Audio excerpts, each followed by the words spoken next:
بسم اللہ الرحمن الرحیم۔ السلام علیکم ورحمۃ اللہ وبرکاتہ۔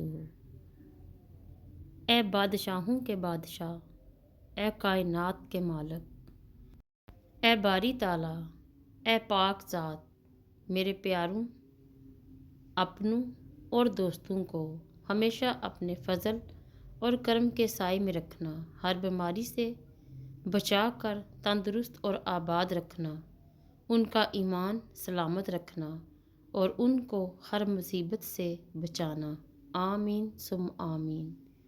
تکلیف میں صبر سے کام لو، کیونکہ سونے کو آگ سے آزمایا جاتا ہے اور مومن کو تکلیف سے آزمایا جاتا ہے۔ دوسروں کے لیے اچھا سوچو گے تو اللہ تعالیٰ تمہارے لیے راستے بنا دے گا اور ہر مشکلیں آسان کر دے گا۔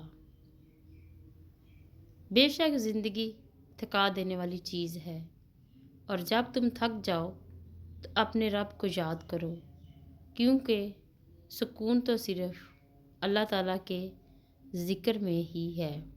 کافر تو ترستا ہے تہواروں کو، اے مسلمان تو کتنا قسمت والا ہے جو ہر ہفتے عید مناتا ہے۔ رب کی بڑائی کے لیے ایک سورت اخلاص ہی کافی ہے۔ وہ اکیلا ہے، اس کا کوئی شریک نہیں۔ اللہ نگہبان۔ جمعہ مبارک۔